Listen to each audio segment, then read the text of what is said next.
We all have our own odds stacked against us in life.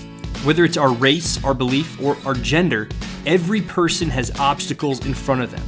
And though our challenges come in many different shapes and sizes, we all have our own battles to fight. The problem is not how big or how small those difficulties are. It's simply a matter of what we do with them. Do we stand and fight, or do we walk away? On this episode, we're sitting down with a tough CEO who shares her strategy to overcoming obstacles. Let's get to the podcast.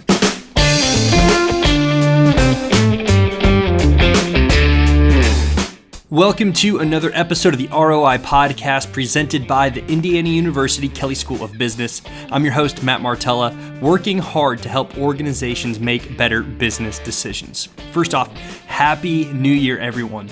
We are so excited to be back after the holiday break, and though the rest was definitely needed, it just feels so good to be back behind the microphone. So as you work hard to accomplish your 2019 resolutions and goals, we want to know, how can we support you? What difficulties are you facing as a leader, or what organizational problems are you wrestling with? Or even better, what major obstacles did you or your organization overcome this past year, and how? We would love to hear from you. Send us an email to ROIPod, that's ROIPOD @iupui.edu, because I can guarantee there are other leaders facing the same challenges, or those of us who just simply need some encouragement. So on today's show, we are sitting down for a one-on-one interview with a strong leader who trains and consults top-level executives. Her name is Emily Bermes, and she is the CEO and founder of Emily Bermes and Assoiciates, an executive coaching company who's trained executive teams at Discover, Eli Lilly, and other Fortune 100 companies. So Emily, thank you so much for taking some time to be on our show today. And I want to start by having you take us back before you started your organization and tell us how you found consulting to be your quote unquote sweet spot. Yeah, it was sort of accidental actually. So I was at Purdue Fort Wayne for 12 years. And in that time, I got off the research track. Research really depressed me, frankly.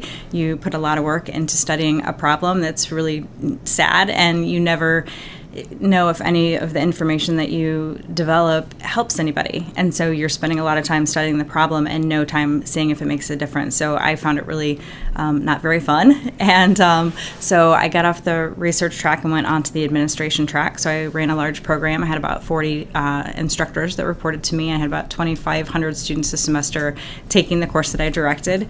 And I found that to be really much more fun. But because I wasn't on the research track, I went on to the consulting track. And quite by accident, someone called the university and asked, they had a problem they needed someone to solve. The university pointed them to me. I went in and did an organizational assessment, and I just was on fire about it. I had so much fun doing it. And so just organically over time, my consulting practice grew.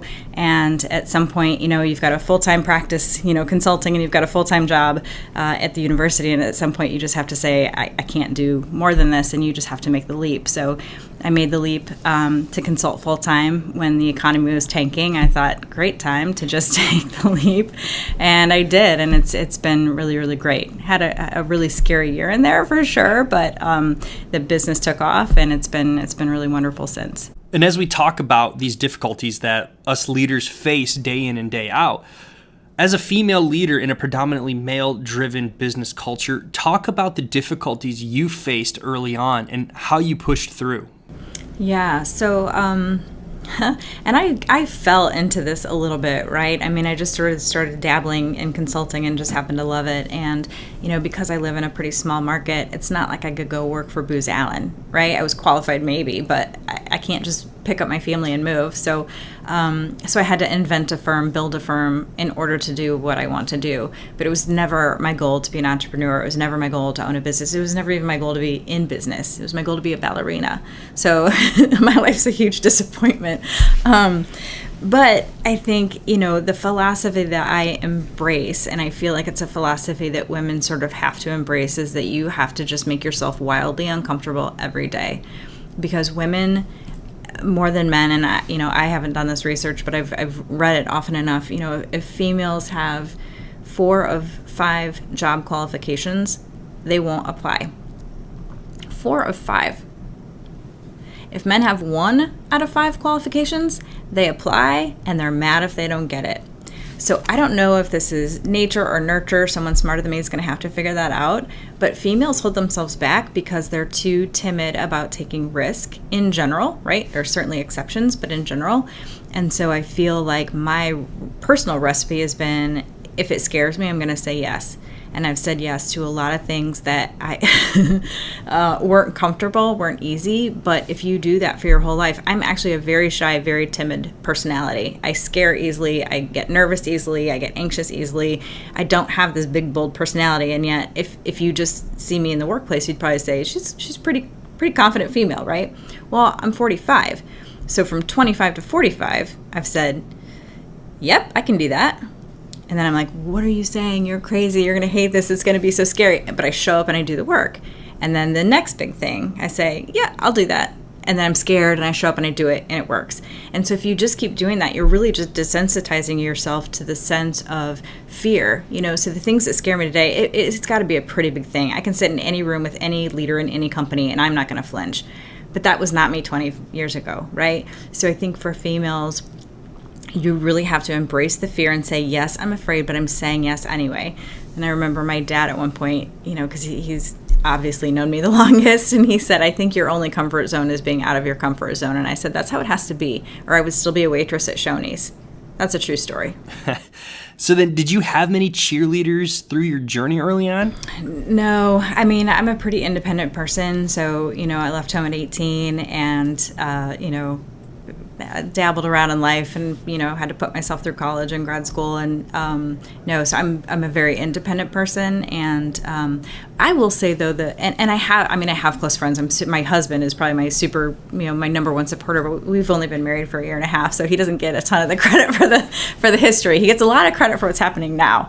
No, I think for me, and this is going to sound horrible, but I think it's a trap for women to surround themselves with other women and ask for advice on how to get ahead in business. Like, I think the most important thing for me has been having awesome male bosses, so I can say, my chair at the university, I think he was my first chair. He would just say, hey, Bermes, I'm going to throw you into the deep end of the pool. Is that cool? And I'd be like, no. He'd go, if you're drowning, let me know. And he would just keep throwing me into these, jobs and roles and task forces and this and that and the other. And I was always like, Dave, are you kidding? Dave Switzer's his name. I can give him some props. He would just throw me into these situations and go, I think you can run this program. I'm like, you've got to be kidding me. If this job posted, I would never even apply for it. So I'm a good example, right? I would have never applied for it. He's like, Bermes, no one else is going in this role but you. You're in. And I was like, and he was like, you got it. So for me, I think being around men as much as women really challenges your paradigm. They're more likely, I think, to challenge your fears. They're more likely to challenge your doubt in your own competence. And I don't know that women necessarily do that as much. They're very supportive, they're very empathetic, but they don't go,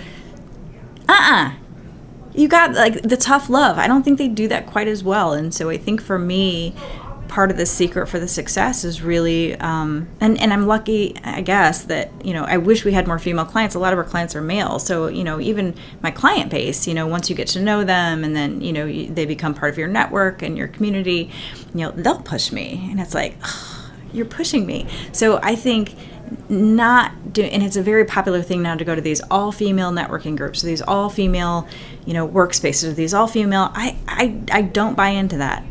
Surround yourself with males and females. Then you're going to get the nurturing and support that you need from your females, and you're going to get pushed like crazy by the males. And I think you'll be a better person for it. So I found an interesting study by talentful.com that came out with some research that says of the 1,000 highest earning companies in the world, only 54 of those CEOs are women. As a high-level leader, do you think women are limited because of external factors of inequality? Or do you think more women are not in higher levels of leadership because of their own fear? I think it's both. I mean, if you look at the actual financial results of organizations that have either more female presence on the board, more female presence in leadership, have a female CEO, they're actually outperforming their male counterparts. So the reality is we can be successful. Absolutely. I think part of it is, the stuff you have to face along the journey, right? Sexual harassment happens all the time. I mean, I've been sexually harassed by clients. I've been sexually harassed by bosses. It's a real thing. And so like the emotional effort it takes to put up with that stuff and keep going anyway, there's a higher emotional cost to being female, I think. Even from, being in a networking group and, some guy comes up and feels like he can make a comment about my shape. It's a business networking group. Why would any man feel like he can come up and have a comment about my shape? It's not what I'm there for, right? So there's a certain amount of noise I think that women have to deal with. And, some of it can be really scary. I've not had anything super scary happen, but certainly, unpleasant, uncomfortable, and, makes me mad. And men aren't dealing with that. So I think some of it is women get worn out by the reality, right? And the day-to-day circumstances. But for women that can push through that stuff for whatever reason, they're strong or they're determined or they've got good support at home, we absolutely can achieve those results. So I think the reality that we're just dealing with noise that men aren't is a deterrent. And I think it's that we have more self-doubt in general. And so it's the women that go, too bad, I'm doing it anyway. Too bad, I'm doing it anyway. Too bad, I'm doing it anyway. And just keep pushing, that they get there. And then there is a point where you just kind of go, oh, I just don't need to be so afraid anymore. I'm where I wanted to be. Everything's okay. I survived and I got here. And, the higher you get in the organization, the less noise you have to deal with, because then you're in a position of power. And it becomes more difficult for people to, be inappropriate and hurt you, basically. I want to go back to something you said earlier. One comment that you said your father told you was, quote, "I think your only comfort zone is being out of your comfort zone." So my question to you is, how did you build your emotional tolerance to push the limits of your comfort zone?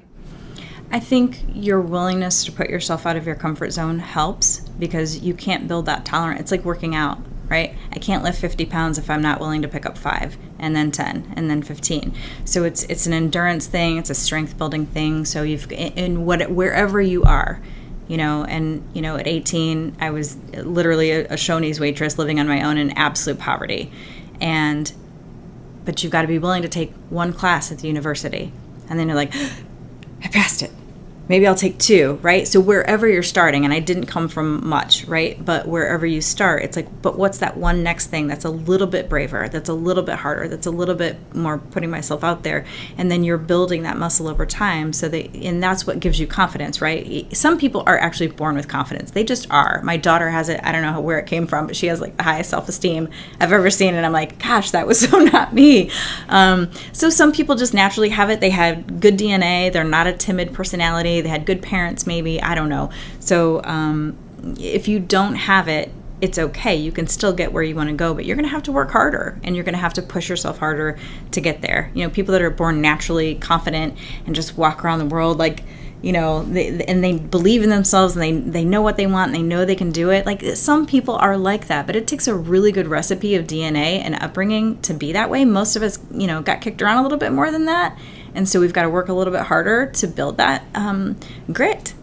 So Emily, many of our listeners know I'm obsessed with finding what drives people. With every leader I talk to, there's always a specific instance or a specific person or a specific circumstance that drives them to be better or to be more. So I want to know, what drives you? I mean, some of it's luck. So there's no accounting for that.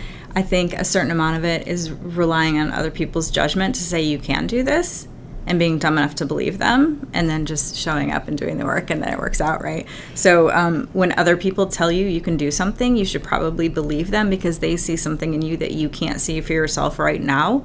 Not that many people go around going out of the way to go, I believe in you. So if someone's actually saying that, buy it. And I think for me, a big driver, I mean, I grew up very poor. I wanted out. I didn't want to live on that street. I didn't want to be in that neighborhood. I wanted something better. And so for me, it's been this, and not material things. I'm not really materialistic. I've had some commercial success for sure. That's not the driver. It's more, I want to be different than that. I want to be better than that. I've got more to give in my life than what that looked like. And I'm also just extremely passionate about what I do. I mean, so here's a great example of how these two things connect. So, when I grew up, my dad worked for GE, and he was a third shift machine shop operator, and he worked nights. And I literally remember him coming into my bedroom and nailing my windows shut because there was, a lot of violence in the neighborhood. And he's like, this is the only way I know to keep you safe.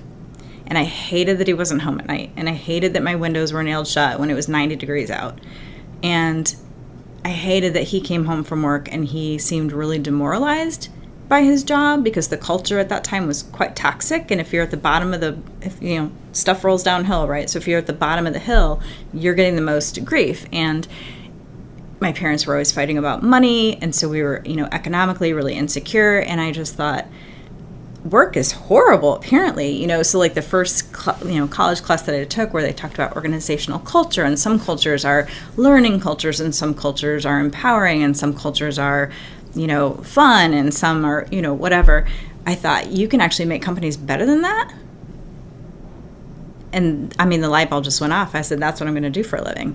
And so, I'm really driven by, so I'm willing to put myself out of my comfort zone and have really difficult conversations with some frankly very difficult people, because I know if I can get through to them, I can make them a better leader, and that's going to touch everyone that they lead, and eventually it's going to touch everyone that they lead's families and kids. And that's what drives me. So I think really, and I'm lucky, I know so many people that don't have a clue what their purpose is, and they want out of their lives, and they want to, drop everything and go travel the world. I have no desire to travel the world. I just want to do my job and enjoy my family. Like, that's it for me, So I think if you're lucky enough to know what your purpose is, even if you have no idea, like, how you're going to fulfill it, just stay focused on that. And then it gets you through the hard things. So it's kind of like if you break into my house and I come into my house and I'm like, oh my gosh, you're scary, I'm going to run away. But if I come into my house and you broke into my house and my kids are, on the other side of you, well, I'll stay and fight. So if you know what your purpose is long term and you know why you're doing it and it's deep within your soul to do it, then you're willing to say things like, yes, I'll come do a podcast. Yes, I'll go give a presentation, even though presentations are like my least favorite thing on the planet to do. I will show up and do that because this is what I'm here to do. So I think having clarity of purpose is really important, and I wish more people felt clear about it. I feel super sorry actually for people that can't figure it out.